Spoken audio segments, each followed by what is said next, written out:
Hello student, मैं Manish Malviya Anveera online school classes में आप सभी का स्वागत करता हूं। हम पढ़ रहे थे क्लास 11th के एग्रीकल्चर बायो का अध्याय है जो हमारा कोशिका एवं जीवन चक्र के बारे में, ठीक है, वो पढ़ रहे थे अपन। इसमें अब तक अपन ने काफ़ी चीज़ें अपन ने पढ़ ली है कोशिकाओं के बारे में। कोशिका भित्ति, कोशिका झिल्ली, प्रोकैरियोटिक, यूकेरियोटिक कोशिकाएं, फिर उसके बाद कोशिका के विभिन्न अंग जिसमें केंद्रक, कोशिका, अंतःपर्दवी जालिका, लाइसोसोम, राइबोसोम, माइटोकॉन्ड्रिया, केंद्रक, इनके बारे में पढ़ लिया। उसके बाद हमने एक चीज पढ़ी थी कल के वीडियो में। क्या पढ़ा था? कल के वीडियो में हमने पढ़ा था कि समसूत्री विभाजन के बारे में हमने पढ़ा था। समसूत्री विभाजन के बारे में पढ़ा था और प्योर तरीके से, अच्छे तरीके से हमने पढ़ा था। आज हम यूकेरियोटिक कोशिकाओं में पाए जाने वाला जो दूसरा विभाजन है उसके बारे में पढ़ेंगे, जिसका नाम है, बहुत ही इंपॉर्टेंट है, जिसका नाम है अर्धसूत्री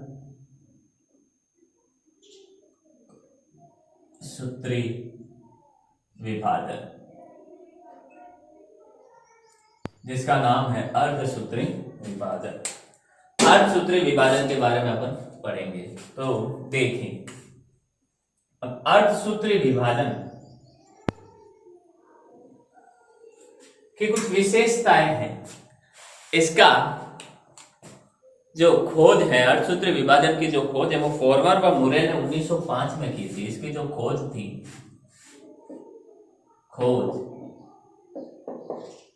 फॉर्मर व मुरे ने कब की थी? 1905 में की थी, ठीक है।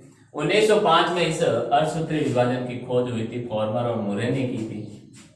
फिर इसमें होता क्या है? इसमें, इस विभाजन में, इसमें गुणसूत्रों की संख्या आधी रह जाती है। गुणसूत्रों की संख्या आधी, अर्थात यहां मान लो इस कोशिका के केंद्र के अंदर 24 गुणसूत्र थे, तो आने वाली इससे जो दो कोशिकाएं बनती हैं उसमें क्या होंगे? 12-12 गुणसूत्र होंगे, अर्थात गुणसूत्रों की संख्या क्या रह जाएगी? आधे रह जाएगी। इसीलिए इन उत्पन्न होने वाले जो नई कोशिकाएं हैं उसे अगुणित कहते हैं और इसे द्विगुणित कहा जाता है, ठीक है। तो इसमें जो अर्धसूत्री विभाजन है उसमें क्या रह जाती है? गुणसूत्रों की संख्या हमेशा आधी रह जाती है। वह डीएनए की जो मात्रा वो मात्र कोशिका की तुलना में घट जाती है। जो इसके अंदर डीएनए होता है वह डीएनए की मात्रा जो है, मात्रा मात्र कोशिका या जनक कोशिका जिसे कहते हैं, मात्र कोशिका या जनक कोशिका की तुलना में घट जाती है। कब घट जाती है? गुणसूत्रों की संख्या तो आधी रह जाती है और मात्र कोशिका की तुलना में जो डीएनए की संख्या है वो घट जाती है। इसमें सबसे बड़ी बात नोट है कि इसमें दो बार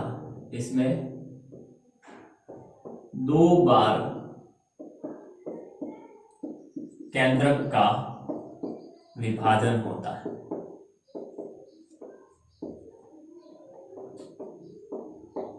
इसमें 2 बार केंद्रकों का विभाजन होता है। अब कैसे होता है? देखिए, 2 बार केंद्रकों का विभाजन, अर्थात पहले जो एक कोशिका होगी, ठीक है, उसके अंदर का जो केंद्रक होगा वो आगे चलकर 2 केंद्रकों में बटेगा, ठीक है। उसके बाद इसमें और परिवर्तन होगा, तो आगे चलकर इसमें क्या होगा? 2 से 4 केंद्रकों में बट जाएगा। इस प्रकार 4 केंद्रकों का क्या होता है? यहाँ पर निर्माण होता है, केंद्रकों का निर्माण होता है। अब ये अर्धसूत्री विभाजन होता कहाँ है? लैंगिक जनन करने वाले जीवों में, ठीक है, लैंगिक जनन करने वाले जीवों में अर्धसूत्री विभाजन होता है। और वो लैंगिक जनन द्वारा क्या करते हैं? वो लैंगिक जनन से करके अपने अगुणित गुणसूत्रों का निर्माण करते हैं, अगुणित कोशिकाएं उत्पन्न करते हैं और निषेचन द्वारा पुनः द्विगुणित हो जाती हैं। अब लैंगिक जनन करने वाले क्या करते हैं? लैंगिक जनन करने वाले जीव इस अर्धसूत्री विभाजन, लैंगिक जनन करने वाले जीव अर्धसूत्री विभाजन के द्वारा अगुणित कोशिका उत्पन्न करते हैं जो निषेचन क्रिया द्वारा पुनः द्विगुणित हो जाती है। निषेचन प्रक्रिया द्वारा क्या हो जाती है? पुनः द्विगुणित हो जाती है। अर्थात एक कोशिका होती है, उसके अंदर केंद्रक में मान लो 24, मैंने बताया था आपको 24 गुणसूत्र है। इनसे अर्धसूत्री विभाजन द्वारा क्या होता है? अगुणित, यानी गुणसूत्रों की संख्या आधी रह जाती है। जब ये एक कोशिका अगुणित कोशिका किसी अन्य अगुणित कोशिका से क्या करती है? निषेचन क्रिया करती है। निषेचन क्रिया करती है। यह निषेचन क्रिया करके दोनों आपस में मिलकर एक युग्मनज बनाते हैं। उस युग्मनज में 12 इसके और 12 इसके, अर्थात पुनः 24 गुणसूत्र हो जाते हैं। अर्थात अर्धसूत्री विभाजन द्वारा क्या होता है? अगुणित कोशिकाओं का उत्पन्न होते हैं, कोशिकाएं उत्पन्न होती है, वही कोशिकाएं वापस निषेचन क्रिया द्वारा क्या हो जाती है? द्विगुणित रह जाती है। ठीक है, तो आने वाली संतान में गुणसूत्रों की संख्या कभी नहीं बदलती है। तो ये थी हमारे कह सकते हैं अपन किससे जुड़ी हुई? अर्धसूत्री विभाजन से जुड़ी हुई कुछ खास बातें थी अपनी। ठीक है, अब अपन पढ़ते हैं अर्धसूत्री विभाजन की जो अंतरावस्था होती है। अब अर्धसूत्री विभाजन की जो अंतरावस्था, जैसे समसूत्री विभाजन में अपन ने अंतरावस्था पढ़ी थी, तो समसूत्री विभाजन में अपन ने अंतरावस्था पढ़ी थी, उसी तरह अपन पढ़ेंगे आज अभी अर्धसूत्री विभाजन पूर्व अंतरावस्था क्या होता है? देखो, इसमें भी 3 अवस्थाएं होती हैं समसूत्री विभाजन की तरह। पहली है ग्रोथ 1 अवस्था, जीवन अवस्था। ठीक है, इस जीवन अवस्था में क्या होता है? इसमें आरएनए व डीएनए का संश्लेषण होता है।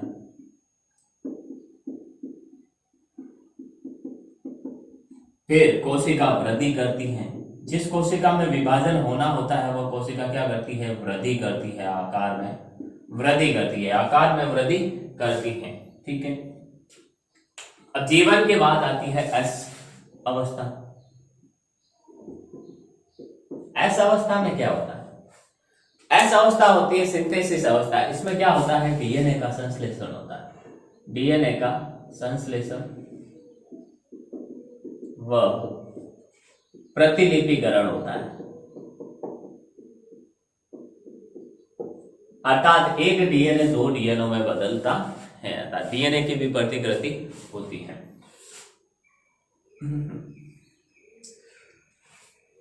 इस जीवन अवस्था तक क्या होता है? डीएनए की प्रतिकृति होती है। उसके बाद G2 अवस्था वापस आती है, अर्थात एक बार फिर, यानी जहां यहां जो भी एटीपी ऊर्जा आरएनए डीएनए का संश्लेषण हुआ था वो डीएनए की प्रतिकृति में क्या आ गया है? काम आ गया है वापस। ठीक है, तो G2 अवस्था आती है। फिर उसके बाद G2 अवस्था में क्या होता है? इसमें पुनः वही चीज आरएनए व प्रोटीन का संश्लेषण, पर एक चीज खास होती है इसमें एटीपी का संश्लेषण होता है। एटीपी संश्लेषण का मतलब एटीपी एडिनो ट्राइफॉस्फेट ये ऊर्जा है। ठीक है, जो कोशिका विभाजन के लिए ऊर्जा चाहिए होगी उस ऊर्जा का संश्लेषण यहां पर होता है। होना ठीक है।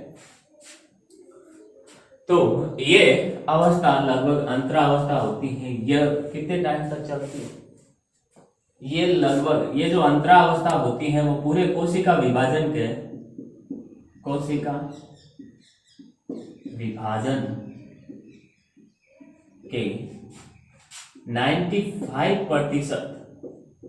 कितने 95% अवधि पर चलती है। अर्थात ये जो कोशिका के तैयारी के विभाजन, कोशिका विभाजन के तैयारी की जो अवस्था होती है वो पूरे कोशिका विभाजन चक्र का 95% टाइम ले लेती है। ठीक है। विभाजन तो सिर्फ 5% समय में हो जाता है। जैसे मैंने आपको पिछले वीडियो में, कल के वीडियो में क्या दिया था, आपको एक एग्जांपल दिया था अपने ही बारे में कि मनुष्य की कोशिका 24 घंटे में एक बार विभाजित होती है। उसमें से जो 23 घंटे होते हैं वो इस अंतरावस्था में लगते हैं। 24 में से 23 घंटे इस अंतरावस्था में, जिसमें जीवन, एस और C2 अवस्था होती है। बाकी जो 1 घंटा होता है उसमें कोशिका पूरी तरीके से क्या हो जाती है? विभाजित हो जाती है। किस समसूत्री विभाजन और असूत्री विभाजन हो जाता है। तो ये थी अपने कोशिका विभाजन की जो तैयारी की अवस्था। ठीक है। अब अपन पढ़ेंगे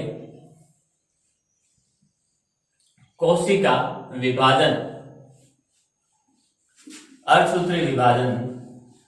जो अब ये अर्धसूत्री जो विभाजन होता है, कोशिका का अर्धसूत्री विभाजन, उसमें 2 बार विभाजन होता है। हमने पढ़ा था 2 बार केंद्र का विभाजन होता है। तो 2 बार विभाजन होने के कारण अपन इसको अर्धसूत्री विभाजन प्रथम और अर्धसूत्री विभाजन द्वितीय के रूप में पढ़ते हैं। तो देखिए, पहले अपन पढ़ते हैं अर्धसूत्री विभाजन प्रथम के बारे में। अर्धसूत्री विभाजन प्रथम के बारे में अपन पहले पढ़ते हैं। पहला जो विभाजन है अर्धसूत्री विभाजन प्रथम। अब इसके 4 अवस्थाएं होती हैं, metaphase, anaphase, telophase, prophase, metaphase, anaphase और टीलाफेज। ये 4 अवस्थाएं होती हैं। जैसे पूर्वावस्था, मध्यावस्था, पश्चावस्था और अंत्यावस्था समसूत्री विभाजन में जिस प्रकार से थी। लेकिन यह प्रत्येक अर्धसूत्री विभाजन में ये 2 एक बार होती है। अर्थात इसको अर्धसूत्री प्रथम विभाजन जो होगा उसमें बोलेंगे पूर्वावस्था प्रथम, मध्यावस्था प्रथम, पश्चावस्था प्रथम और अंत्यावस्था प्रथम। उसके बाद अर्धसूत्री विभाजन द्वितीय होगा तो पूर्वावस्था द्वितीय, मध्यावस्था द्वितीय, पश्चावस्था द्वितीय और अंत्यावस्था द्वितीय। ठीक है। लेकिन अब इसमें खासियत क्या है? इसका जो अर्धसूत्री विभाजन प्रथम का जो प्रोफेज अवस्था है, पूर्वावस्था, वो बहुत ही जटिल अवस्था है। वो बहुत ही ज्यादा जटिल अवस्था है क्योंकि वो खुद 5 अवस्थाओं में, 5 और उप अवस्थाओं में बटी हुई होती है। 5 और उप अवस्थाओं में बटी होती है। तो देखिए, अपन शुरू करते हैं। कौन सा? अर्धसूत्री प्रथम विभाजन। ध्यान से इसको देखना। पहला है, अब अर्धसूत्री विभाजन प्रथम है तो हर विभाजन की 4 अवस्थाएं होगी, पूर्वावस्था, मध्यावस्था, पश्चावस्था और अंत्यावस्था। यह अर्धसूत्री विभाजन प्रथम है तो इसकी पहली जो विभाजन अवस्था होगी वो होगी पूर्वावस्था प्रथम। पूर्वावस्था प्रथम,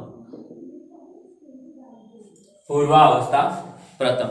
ये सबसे लंबी और जटिल अवस्था है। मैंने आपको पहले भी बताया, ये सबसे लंबी और जटिल अवस्था है क्योंकि इस अवस्था की खुद की 5 उप अवस्थाएं होती हैं। ठीक है। तो देखिए, यह सबसे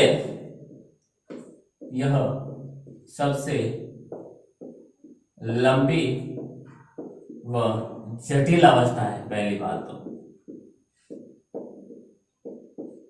सबसे लंबी और जटिल अवस्था है। दूसरी चीज, इसे गुणसूत्रों के व्यवहार के आधार पर 5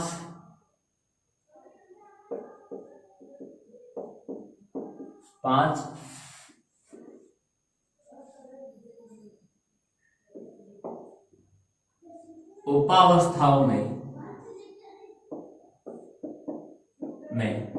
बांटा गया है। इसको 5 उपावस्थाओं में वापस बांटा गया है इस अवस्था को, जिसमें पहली है तनुपट या लेप्टोप्टीन पहली अवस्था है इसकी तनुपट, इंग्लिश में इसको लेप्टोप्टीन कहते हैं। इससे कई सारे सवाल बनते हैं। अर्थसूत्री विभाजन में इतनी सारी अवस्थाएं होती है कि इससे कंपटीशन लेवल पर, अर्थात जो भी कंपटीशन जॉब वाले जो एग्जाम होते हैं, मल्टीपल चॉइस वाले चीफ क्वेश्चन, उसमें कई तरीके के सवाल बनते हैं इन अवस्थाओं से। ठीक है, तो इसमें क्या होता है, देखिए इसमें कौन कौन सी क्रियाएं होती है। इसमें गुणसूत्र संगनित होते हैं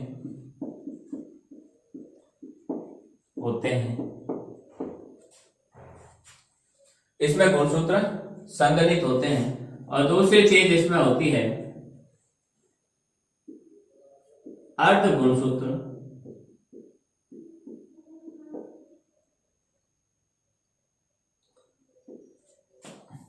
गुणसूत्र का निर्माण।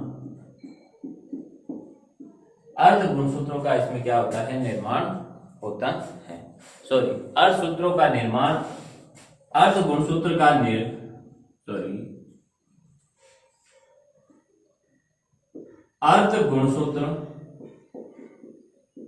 प्रकट नहीं, अर्ध गुणसूत्र अभी यहां तक प्रकट नहीं होते हैं। ये दो क्रियाएं इसके अंतर्गत होती है। एक तो गुणसूत्र संगनित होते हैं, इसमें गुणसूत्रों का पहले तो संगनित होता है, अर्थात जो क्रोमेटिन होते हैं वो संगनित होकर क्या करते हैं, गुणसूत्र बनाते हैं। जो केंद्रक के अंदर धागेनुमा संरचनाएं क्रोमेटिन होती है वो संगनित होकर क्या बनाती हैं, अर्ध गुणसूत्र प्रकट करते हैं। फिर है दूसरा युग्मक पट, जिसे जाइगोटियन अवस्था कहते हैं। दूसरा है युग्मक पट, इसे जाइगोटियन अवस्था कहते हैं। इसमें क्या होता है, इसमें समजात गुणसूत्र एक दूसरे को आकर्षित करते हैं।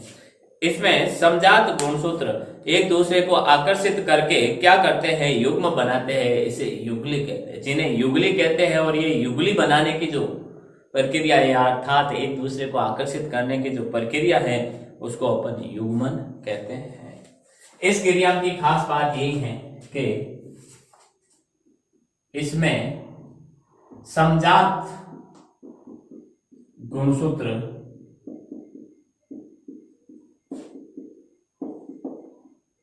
एक दूसरे को आकर्षित, इसमें समजात गुणसूत्र एक दूसरे को आकर्षित करके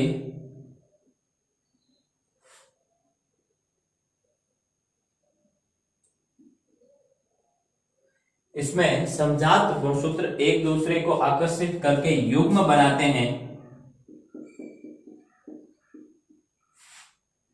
जिन्हें ये युग्म बनाते हैं उन्हें क्या कहते हैं, युगली। उन्हें क्या कहते हैं, युगली कहते हैं। तथा इस युगली निर्माण की जो प्रक्रिया होती है, युगली निर्माण की प्रक्रिया को युग्मन कहते हैं। युग्मन कहते हैं। इस युगली निर्माण की जो प्रक्रिया होती है उसे अपन क्या कहते हैं, युग्मन कहते हैं। नेक्स्ट देखिए,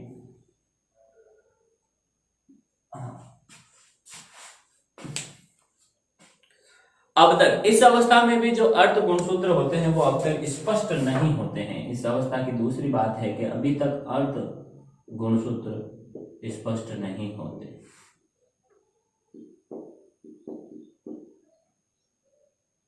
स्पष्ट नहीं होते हैं। इस अवस्था तक भी अभी तक अर्थ गुणसूत्र स्पष्ट नहीं होते। इस अवस्था में क्या होता है, देखिए युग्मक पट या इलेक्ट्रोटीन अवस्था में क्या होता है कि जो गुणसूत्र होते हैं, जो क्रोमेटिन होते हैं, वो संघनित हो जाते हैं यहाँ, ठीक है, केंद्र के अंदर। जो दूसरी अवस्था है उसके अंदर क्या होते हैं, जो क्रोमेटिन होते हैं वो एक दूसरे से इस प्रकार से हो तो जाते हैं, लेकिन ये जो आधे गुणसूत्र, ये है आधा, ये है आधा, ये है आधा, ये एकदम साफ दिखाई नहीं देते, अभी तक स्पष्ट नहीं होते हैं। अर्ध गुणसूत्र अभी हमें साफ दिखाई नहीं देते हैं। फिर अगली अवस्था है स्थूल पट या पेकाइटिन अवस्था। अगली अवस्था है स्थूल पट या पेकाइटिन अवस्था। स्थूल पट या पेकाइटिन अवस्था होती है। अगली जो अवस्था होती है वो होती है स्थूल पट या पेकाइटिन अवस्था। अब इसमें क्या होता है, इसमें गुणसूत्रों का संघनन व गुणसूत्र छोटे व मोटे हो जाते हैं। इसमें गुणसूत्र एकदम संघनित हो जाते हैं, आपस में जुड़ जाते हैं और क्या करते हैं, आकार में जो लंबे थे धागेनुमा संरचना, वो आकार में बढ़कर छोटे हो जाते हैं और मोटाई में बढ़ जाते हैं।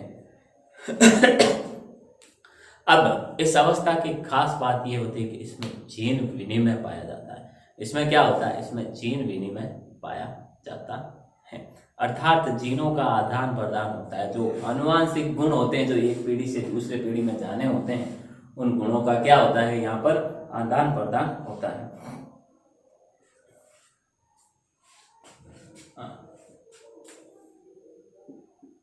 पहले तो यहाँ पर क्या होता है, गुणसूत्र इस अवस्था में गुणसूत्र संघनित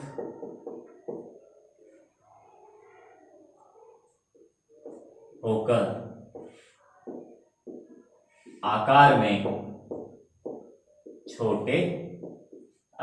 छोटे व मोटे हो जाते हैं, मोटे हो जाते हैं,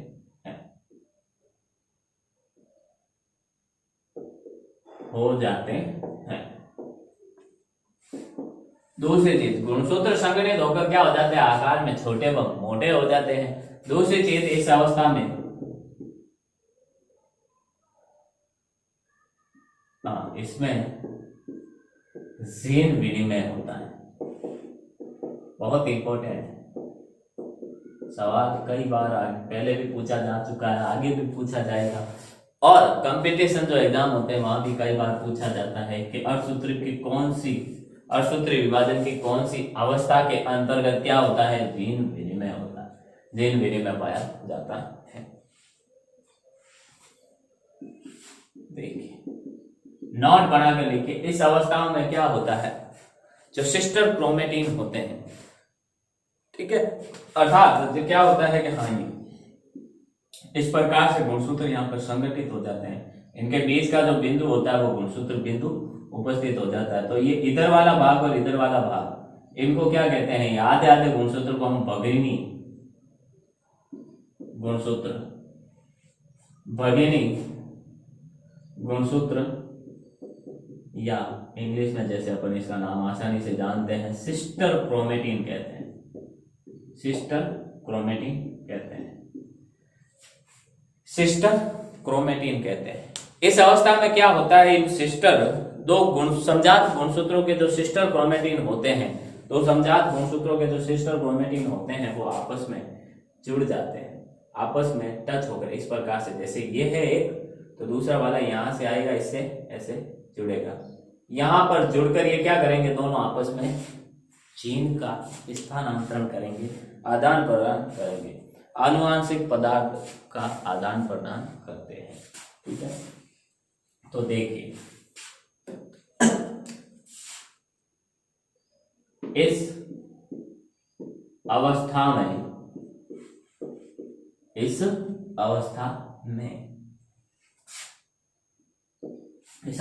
क्या होता है, देखिए इस अवस्था में दो समजात गुणसूत्रों के सिस्टर क्रोमेटिन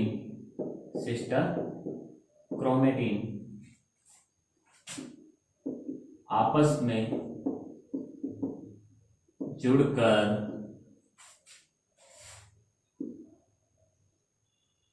आनुवांशिक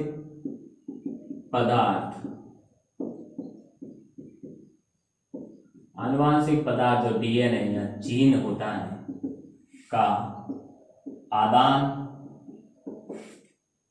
प्रदान करते हैं, इसे जीन विनिमय कहते हैं। इसे क्या कहते हैं? जीन विनिमय कहा जाता है। और बहुत ही ज्यादा इंपॉर्टेंट है ये अवस्था, स्थूल प्रत्याप्य काइटिन अवस्था, जो बहुत ही ज्यादा क्या है? इंपॉर्टेंट है। अब ये जो जीन विनिमय होता है उनके लिए एक एंजाइम कार्य करता है। ये किस कारण होता है? एक एंजाइमों का समूह होता है जिसे पुनर्संयोजन गुलिका नामक एंजाइमों के समूह का नाम है, वो इसके लिए जिम्मेदार होता है। तो देखिए,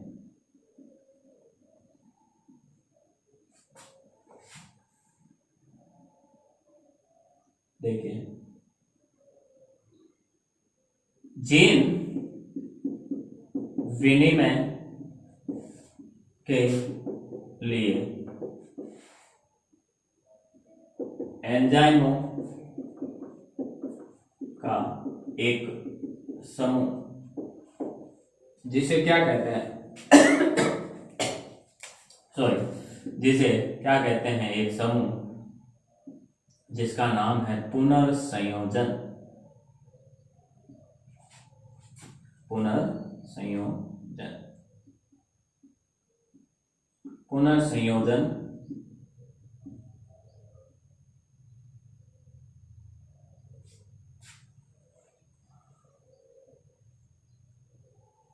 जिसे कहते हैं पुनर्संयोजन गुलिका।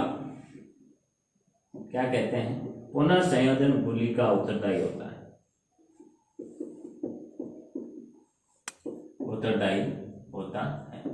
ये एंजाइमों का एक समूह है जो क्या करता है? पुनर्संयोजन गुलिका है, जो क्या करता है? इस जीन विनिमय को उत्तरदायी होता है।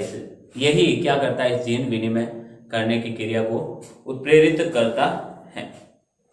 आगे देखिए, इसमें और क्या होता है? देखिए,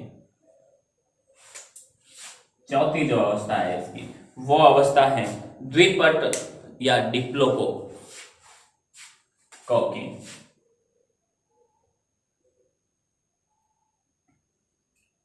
द्विपट अवस्था, इसे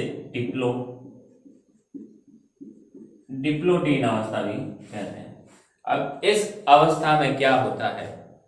इसमें जो गुणसूत्र होते हैं युगली गुणसूत्र, ठीक है, जो युगली गुणसूत्रों का निर्माण हुआ, जिसमें समजात गुणसूत्र क्या करते हैं? अपनी ओर आकर्षित होते हैं, एक दूसरे को आकर्षित करके जुड़ जाते हैं, जैसे युगली कहते हैं। वो युगली गुणसूत्र क्या होता है? विनिमय बिंदु से एक दूसरे से दूर हटने लगते हैं। ठीक है, पहली बात तो एक विनिमय बिंदु से दूर हटने लगते हैं। इसमें क्या होता है? युगली गुणसूत्र विनिमय बिंदु से दूर हटने लगते। जो विनिमय बिंदु से क्या होता है? युगली गुणसूत्र विनिमय बिंदु से क्या होता है? दूर हटने लगते हैं।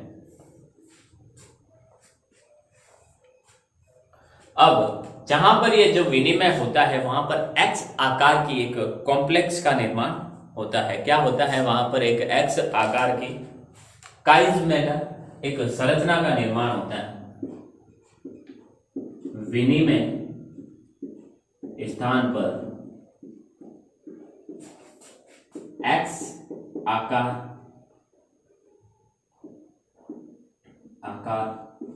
की संरचना का निर्माण होता है, जिसे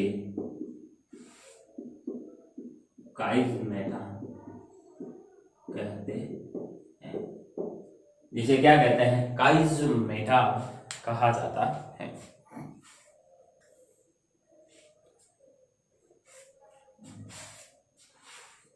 तो द्विपद या डिप्लोटीन में क्या होता है, युगलिक गुणसूत्र विनिमय बिंदु से दूर हटने लगते हैं। इस प्रकार से जहां भी वो विनिमय हुआ था, दो गुणसूत्र आपस में क्रिया किए थे, उस बिंदु से दूर हटने लगते हैं और विनिमय स्थान पर एक्स आकार की संरचना बन जाती है। इस प्रकार से एक्स आकार की संरचना बन जाती है। वो इस प्रकार से एक्स आकार के क्या बना लेते हैं, संरचना बना लेते हैं। ठीक है, उसके बाद क्या होता है, काइजमेटा गुणसूत्रों का जीन विनिमय बिंदु से दूर हटने की, सिरों की ओर हटने की, यानी इस प्रकार से हटने की जो प्रक्रिया होती है उसे उपांति भवन कहते हैं। उसे क्या कहते हैं, काइजमेटा उपांति भवन कहते हैं। देखिए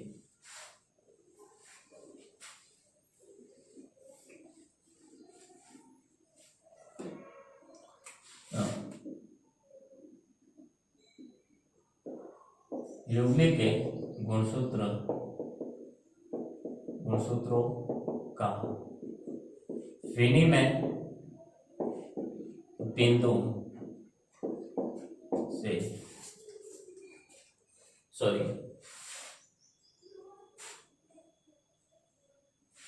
काइजमेटा का विनिमय बिंदु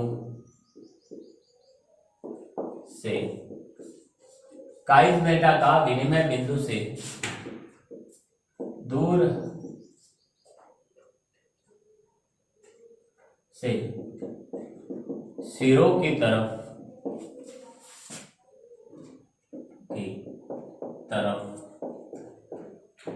दूर हटने की प्रक्रिया, दूर हटने की जो प्रक्रिया होती है,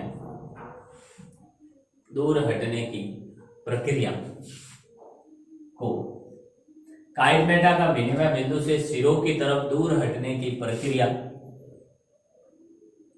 को क्या कहते हैं, काइजमेटा उपांति भवन कहते हैं। काइजमेटा उपांति भवन कहते हैं। इंपॉर्टेंट है, एक नंबर के सवाल में पूछी जा सकती है कि काइजमेटा उपांति भवन किसे कहते हैं। तो विनिमय बिंदु से काइजमेटा का सिरों की तरफ दूर हटना, इस प्रकार से दूर हटना, वो क्या कहलाता है, काइजमेटा उपांति भवन कहलाता है। उसके बाद है अगली उसके बाद अपनी जो अगली है अवस्था, वो है पारगतिकरण, जो अपनी है पांचवी इसकी अवस्था, पारगतिकरण।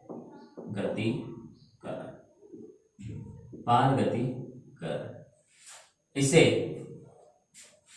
इंग्लिश के अंदर डाइकाइनेसिस कहते हैं। इसे क्या कहते हैं, इंग्लिश के अंदर डाइकाइनेसिस कहते हैं। डाइकाइनेसिस कहते हैं।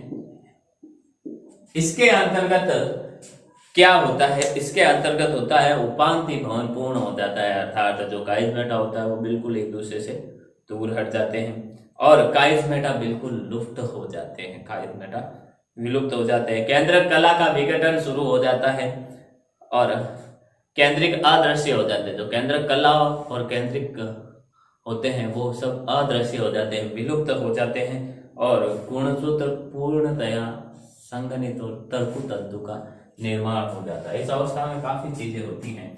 तो पहली चीज तो काइजमेटा उपांति भवन पूर्ण हो जाता है। दूसरी चीज केंद्रक कला व केंद्रिक पूर्णतया अदृश्य हो जाते हैं, पूर्णतः अदृश्य हो जाते हैं। तीसरी चीज इसमें होती है गुणसूत्र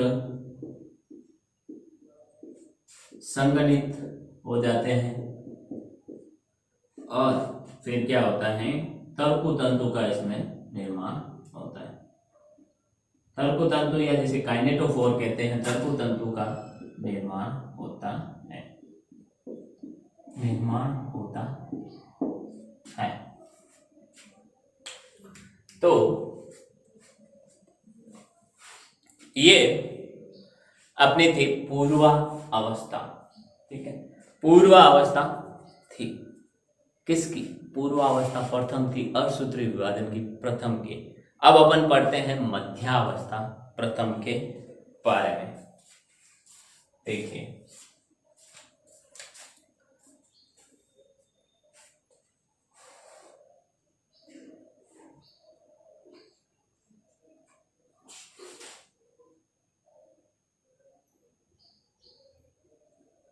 अगली जो दूसरी अवस्था इसमें अपना आएगी, ठीक है, वो है मध्यावस्था प्रथम के बारे में। क्या होता है इसमें देखिए, मध्यावस्था प्रथम में क्या होता है कि युगले के तो दोनों गुणसूत्र होते हैं, वो मध्य पट्टिका पर आ जाते हैं, बीचों बीच कोशिका के बीचों बीच इस प्रकार से जो गुणसूत्र होते हैं वो मध्य पट्टिका पर आ जाते हैं, ठीक है। और इनके जो गुणसूत्र बिंदु होते हैं वो तर्कु तंतु से क्या हो जाते हैं? जुड़ जाते हैं। इनके जो गुणसूत्र बिंदु होते हैं वो तर्कु तंतु से जुड़ जाते हैं। इसमें क्या होता है देखिए, युगली गुणसूत्र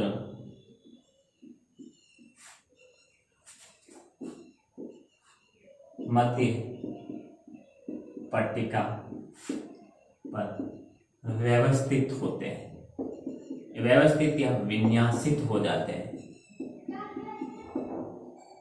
अर्थात यहाँ बीचों बीच में क्या आ जाते हैं।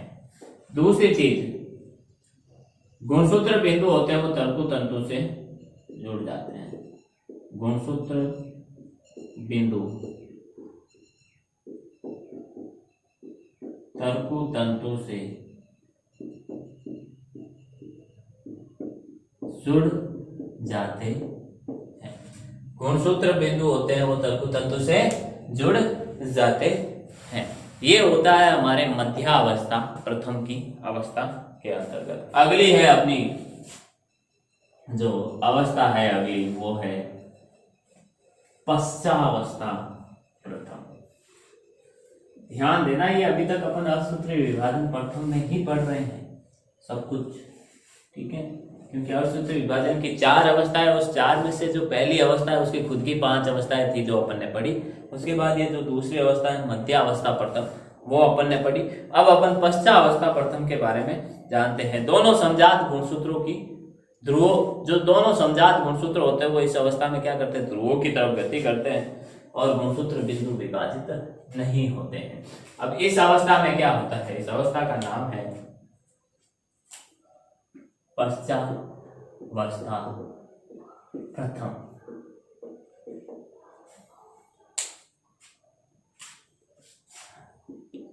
अब इसमें क्या होता है? समजात गुणसूत्र, जो गुणसूत्र होते हैं वो ध्रुवों की तरफ गति करते हैं। समजात गुणसूत्र कहाँ, किसकी तरफ? ध्रुवों की तरफ गति करते हैं, ध्रुवों की तरफ गति करते हैं। और दूसरी चीज जो होती है, गुणसूत्र बिंदु से विभाजित नहीं होते। दूसरी तरफ गुणसूत्र बिंदु विभाजित नहीं, गुणसूत्र बिंदु विभाजित नहीं होते हैं, ठीक है। अब इस अवस्था में क्या होता है? इस प्रकार से, पहले तो ये एक पट्टिका के रूप में थे, फिर क्या हो जाते हैं? इस प्रकार से हो जाते हैं। और ये इस तरफ गति करने लगते हैं। ये ध्रुव है, इन ध्रुवों की तरफ क्या करते हैं? गति करते हैं। अगली जो अवस्था है वो है अपनी अंत्यावस्था प्रथम। अंत्यावस्था प्रथम, अंत्यावस्था प्रथम में क्या होता है? केंद्रक कला व केंद्रिक पुनः प्रकट होने लगते हैं, ठीक है। केंद्रक कला और केंद्रिक पुनः प्रकट होने लगते हैं, कोशिका द्रव्य का विभाजन शुरू हो जाता है। कोशिका द्रव्य का विभाजन शुरू हो जाता है। अर्थात इस प्रकार से ये दोनों जब केंद्र की इस तरफ आपस में ऊपर की तरफ गति कर गए तो चारवें गुणसूत्र इस प्रकार से हो जाते हैं, कोने पर पहुंच जाते हैं। ठीक है, तो इनके चारों तरफ केंद्र कला और केंद्रिक का विभाजन पुनः शुरू हो जाता है। विभाजन क्या, पुनः प्रकट निर्माण पुनः शुरू हो जाता है। कोशिका द्रव्य का विभाजन शुरू हो जाता है। इस अवस्था में को कोशिका द्विक कहा जाता है। इस अवस्था को अपन कोशिका द्विक कहा जाता है। ठीक है, तो देखिए इसमें क्या क्या होता है। अपन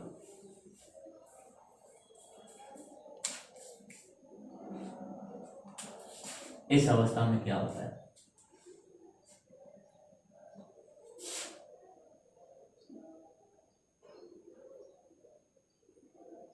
इसमें केंद्रक कला व केंद्रिक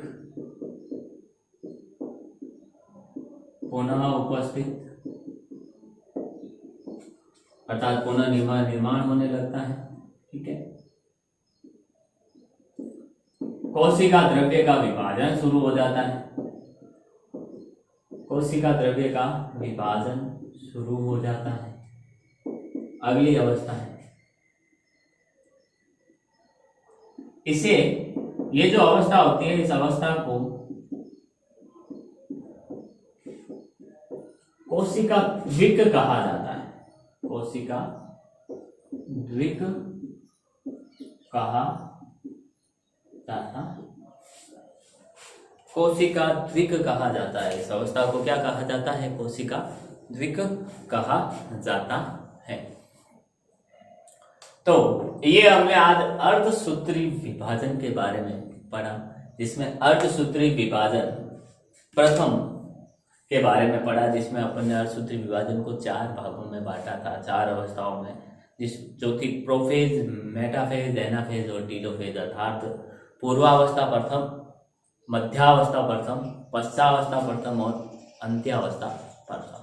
पूर्वावस्था प्रथम में अपन ने 5 अवस्थाएं पढ़ी थी। ठीक है, ये बहुत ही इंपॉर्टेंट है। उम्मीद करता हूँ आज जो भी मैंने आपको पढ़ाया है वो समझ में आया होगा। आने वाली क्लास में अपन अर्धसूत्री विभाजन द्वितीय के बारे में पढ़ेंगे और कोशिश करेंगे कि इस लेसन को उस अगले वीडियो में बिल्कुल खत्म कर सके। तो मिलते हैं अपन अगली क्लास में, अगले वीडियो में। Thank you.